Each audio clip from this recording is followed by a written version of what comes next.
This book is called I Am Ruby Bridges: How One 6-Year-Old Girl's March to School Changed the World. This is Ruby Bridges when she was just 6 years old. That's a picture of her now. And this is a picture of her in New Orleans, Louisiana in 1961. Ruby Bridges is so important to our culture and our history, and I believe that every student should know about her. So she was just 6 years old when she courageously walked through a noisy crowd of angry protesters who were mad because she was integrating the school system in the South. She was the first Black child to integrate, which means to go into a school that was previously only for white students, and she was coming in as a Black student. She did that at only 6 years old, and she faced a mob of angry adults and young people at only 6. So she was very brave. I want you to think about what Nguzo Saba principle she had to use to be able to do that. And as I read the story, you're going to see and hear some of those principles, and I want you to identify them and talk to them about your parents after you hear this story. My 2 vocabulary words for us for this story is actually her name, Ruby Bridges. I think her name is the epitome of what she is for our community. So the word ruby is a jewel. It's a precious stone that is red. So remember that. Her first name, Ruby. Ruby is actually a jewel, and it is precious. It's very valuable, and it is a red stone. The second vocabulary word that I have for us to eat today is bridges, her last name. So it's the plural of bridge, and this is the definition of the word bridges. For number 1, it is a structure carrying a pathway or roadway over an obstacle, like a river. So it's a pathway over an obstacle.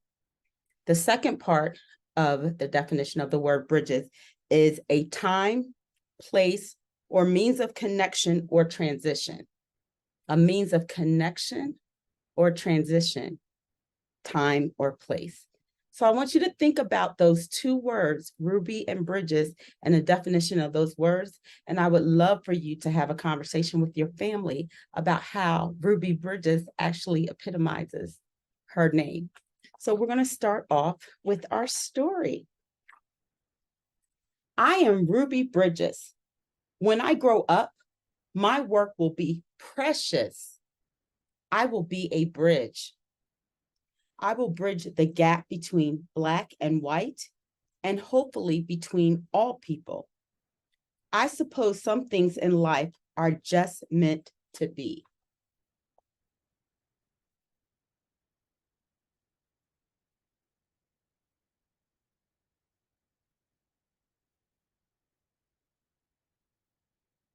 See that word precious in red.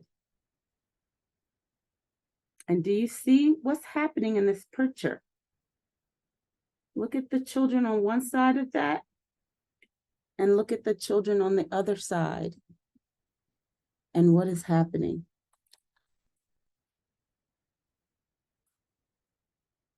(1960). Before I started school, I wasn't thinking about who I would be when I grew up. What I was thinking about was how much I didn't even like my name. I thought Ruby was a name for little old ladies. It was much too old for someone my age. After all, I was only just turning 6.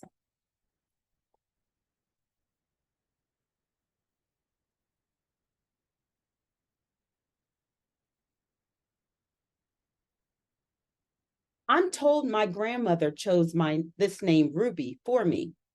Well, that explains it. No wonder it's such an ancient name. But I so loved my grandmother. I thought I'll just have to live with it and try to grow into it. Surely I didn't want to hurt her feelings. We so love our grandmothers.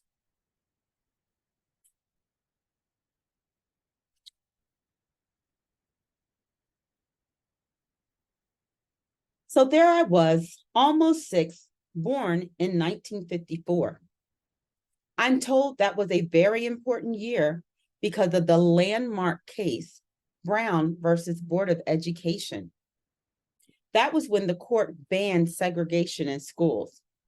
But all I knew then was my old name was Ruby Bridges. Oh boy, what's next?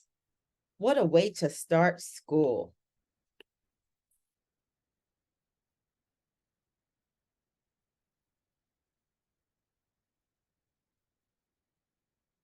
There's some people protesting.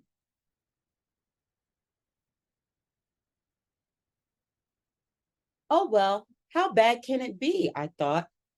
It's not like I'll be the first Ruby in the world, just the youngest one. So off to school I go. It is a regular school with lots of other kids to play with. I make new best friends. Even my teacher is nice, and it's not hard at all. Surprisingly, it's easier than I thought it would be. I get lots of gold stars every day. Life couldn't be better.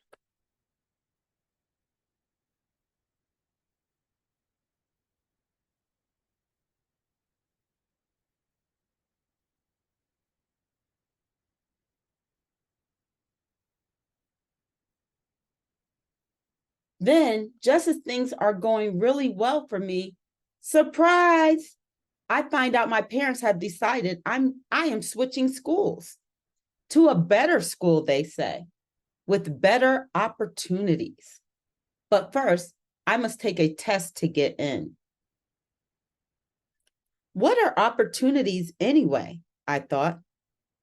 And why do I need them? Especially if a test comes with them.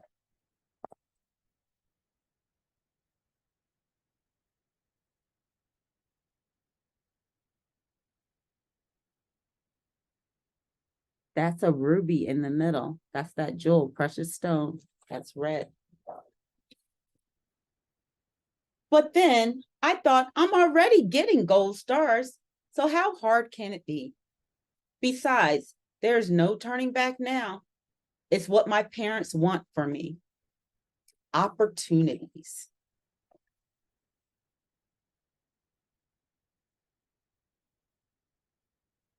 Wow.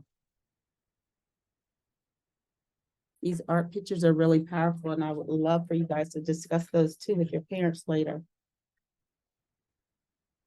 And guess what? Another gold star. I passed the test. Can you believe it? How lucky can an almost 6-year-old with an old name like Ruby be? I was about to find out because my mom said I would be starting at a brand new school the next morning and I had better behave. Pass the test.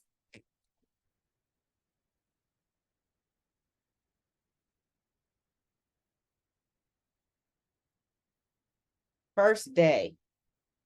No more walking to school with my best friends. There are 4 very tall men at the door to drive me to school. And they're white men. Who in the world are they? And who told them I needed to a ride to school anyway?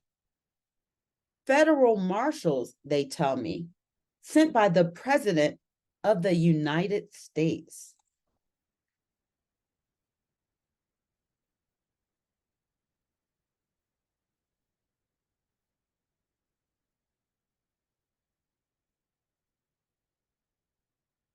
Federal marshals sent just for me?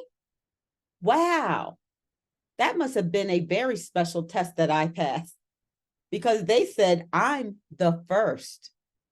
The first what? I thought. I didn't find out what being the first really meant until the day I arrived at this new school.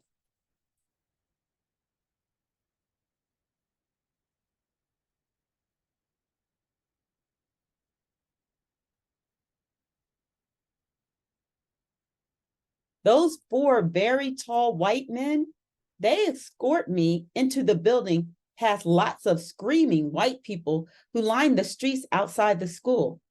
It really looks like Mardi Gras to me, but they aren't throwing any beads. What's Mardi Gras without beads? Once I get inside, I meet the new principal, and she is white too. I wasn't taken to my new classroom until the next day. Mm, look at the face on the principal, but look what Ruby's doing.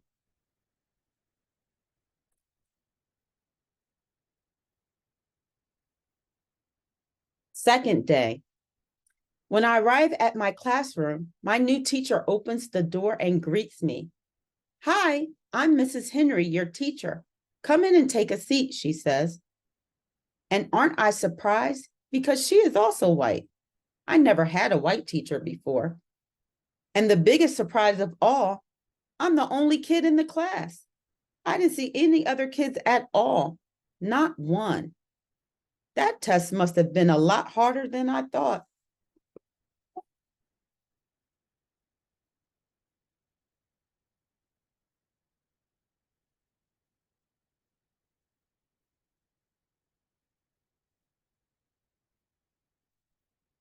Why am I the only kid in my class?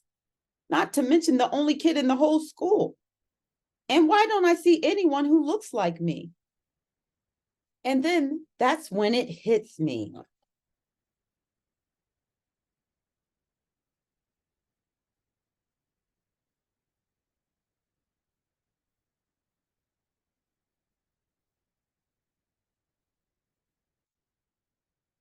I am not just the only kid, I'm the only Black person here.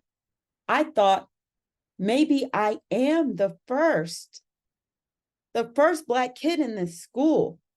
So that's what they meant about me being the first.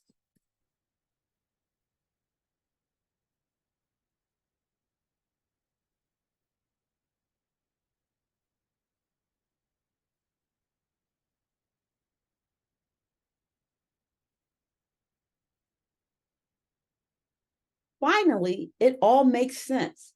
Me, 6-year-old Ruby, the first Black kid to go to this school, William France Elementary, a white school.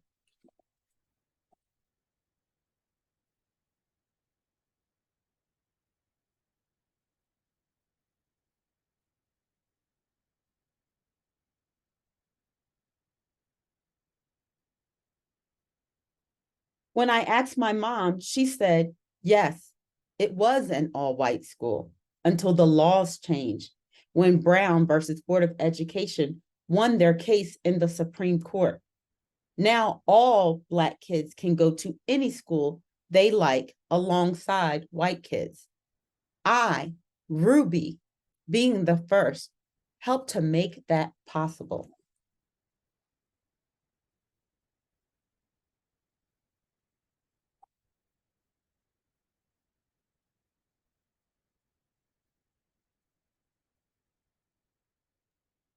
And that's a good thing for Black kids, for white kids too, for all kids once they finally get here.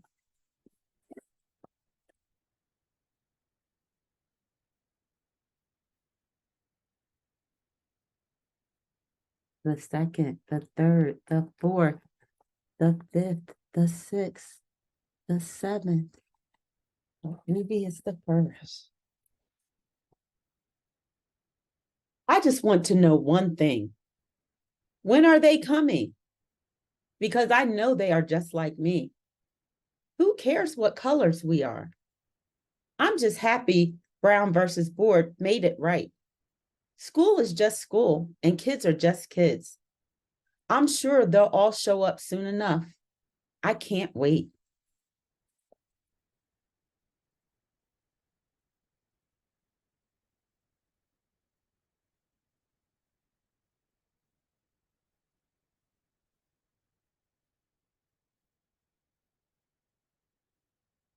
I guess being six with an old name like Ruby isn't so bad after all. I suppose some things in life are meant to be. I am Ruby Bridges, the first.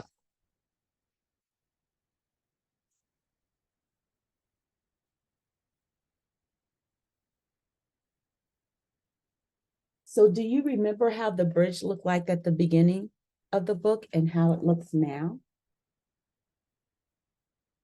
So I hope you enjoyed this story. I had the pleasure of meeting Ruby Bridges. She is a phenomenal woman. This is what she looks like now, right here.